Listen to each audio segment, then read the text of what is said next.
Assalamualaikum warahmatullahi wabarakatuh. Waalaikumsalam warahmatullahi wabarakatuh. Oke, mana kabarnya hari ini? Baik. Sudah istirahat? Sudah. Oke, hari ini kita belajar informatika. Oke, siapa hari ini nggak hadir? Masih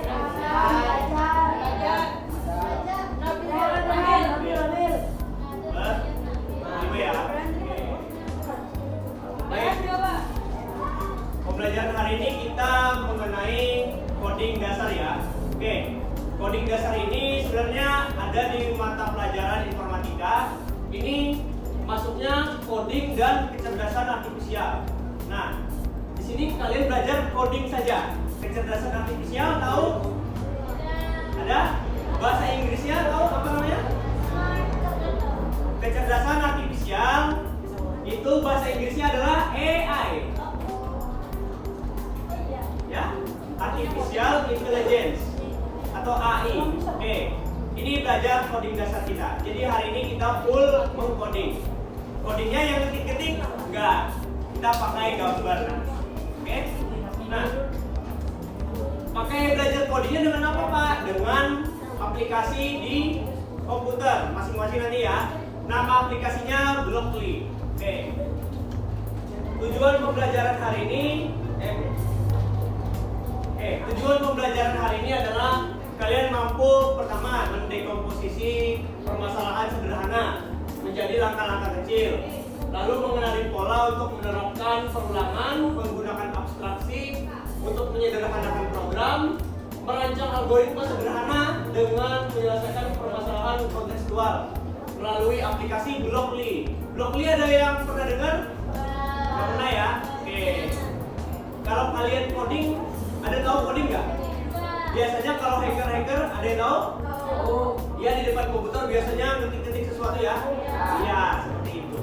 Tapi ini versi lebih simpelnya atau mudahnya. Oke.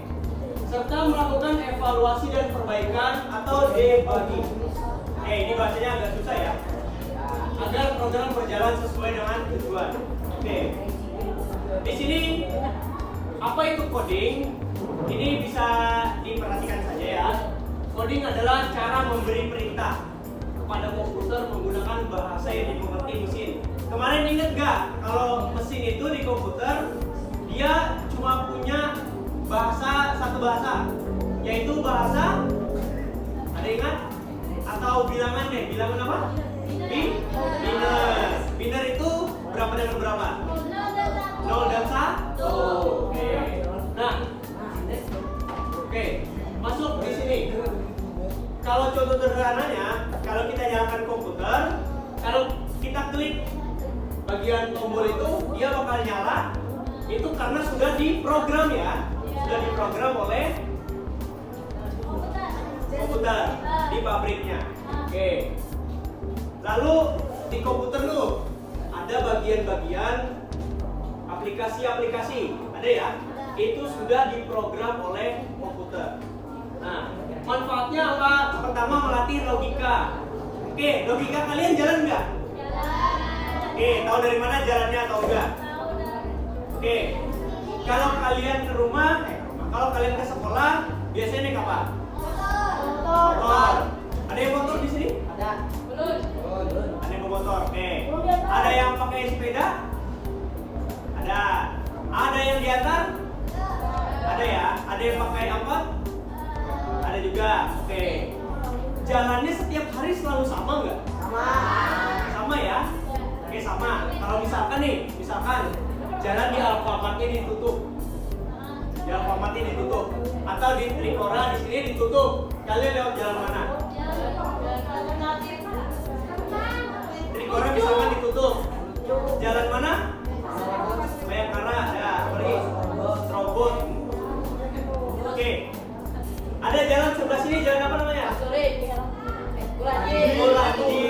Oke. Ibaratnya pakai jalan pintas ya. Nah, itu melatih logika supaya kalian tahu nih kalau misalkan di sini ditutup, jadi harus lewat jalan pintas. Oke? Nah, itu contoh sederhana.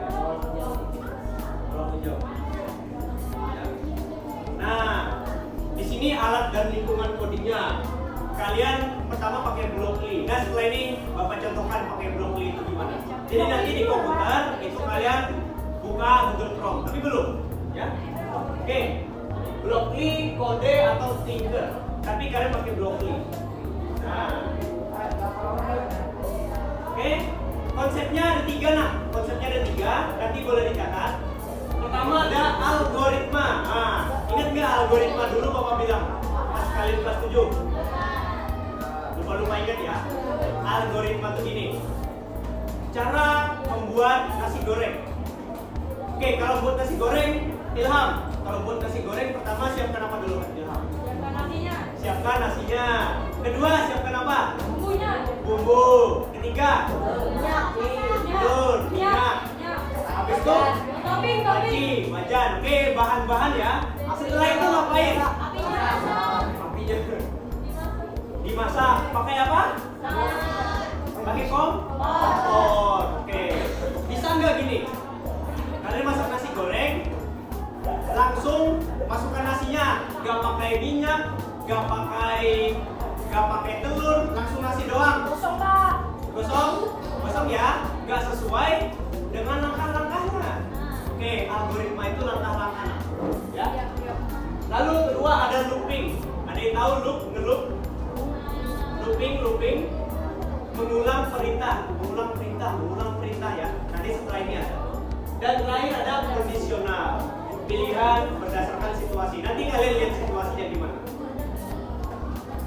Oke, nah ini perhatikan Bapak. Nanti kalian bakal gimana caranya ini orang. Perhatikan ya, ini orang pindah ke sini,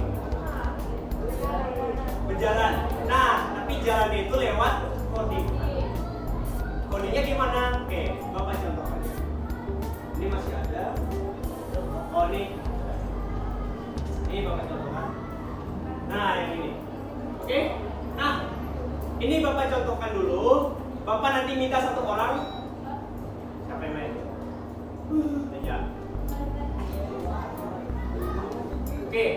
Ini ada namanya Blockly. Ya. Nanti cari aja Blockly.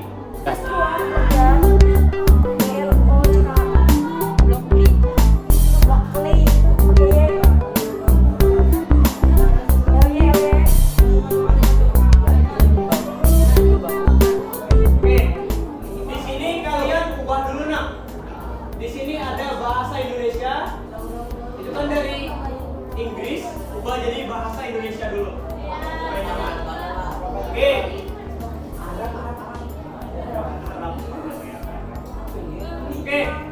Oke, perhatikan buku dulu. Ada yang bisa level 2? Bisa. Ada yang sudah level 2? Bisa. Oke. Bahasa Inggris, Pak. Oke, yang level 2 lihat dulu nih. Dia jalannya kemana nih? Lurus, habis itu belok kiri, lurus, belok kanan, lurus. Oke, coba. Berarti masukkan aja dulu nak. Bergerak maju, belok kiri, bergerak maju, belok kanan, bergerak maju. Oke, jalankan program. Nanti dia muncul. Baik, ya. Oke. Berarti coba lagi. Oke, kalau sudah coba level 3 lanjutkan.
Ya kenapa ya guys? Ya apa ya?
belajar lagi mengenai aplikasi tentang program ini, untuk coding ini. Nanti mungkin di lain waktu ya, karena Bapak lihat ini rata-rata sudah memahami ya, coding itu seperti apa. Oke, mungkin di sini karena Karel yang sudah pertama kali semuanya semua level. Oke, Karel, Bapak minta kesimpulan hari ini. Hari ini kita pelajaran apa? Hari ini kita belajar mengenai apa? Permainan tentang Labirin. Apa nama aplikasinya? Lovely ya. Oke. Baik. Karena sudah selesai untuk materi belajar coding hari ini. Oke. Sedikit ya. Tadi ada perhatikan Bapak di depan ya. Oke. Tadi ada nggak yang sering salah? Belum. Ya. Oke. Lalu ketika kalian salah, lalu kalian cari jalan keluarnya. Nah, itu namanya kalau di coding itu namanya debugging. Debugging. Bukan debugging ya, debugging. Ya. Debugging adalah mencari dan memperbaiki kesalahan dalam kode. Tadi kalau dia salah, nabrak, lalu dia nggak bisa jalan. Nah, banyak nih untuk kesalahannya untuk coding. 3 masalah selagi kalian bisa cari kesalahannya. Oke, itu debugging. Oke, penutup dan motivasi terakhir ya. Coding itu sebenarnya menyenangkan asalkan yang didapat itu bagus. Oke, kalian tahu nggak website seperti Canva itu tahu ya? Oke, itu gara-gara di program atau di coding. Makanya gambarnya berwarna-warni. Oke? Mungkin untuk motivasi seperti ini saja. Silakan matikan komputernya. Dari Bapak, pembelajaran hari ini kita cukupkan. Bapak ucapkan terima kasih. Semoga ilmu bermanfaat semuanya. Assalamualaikum warahmatullahi wabarakatuh.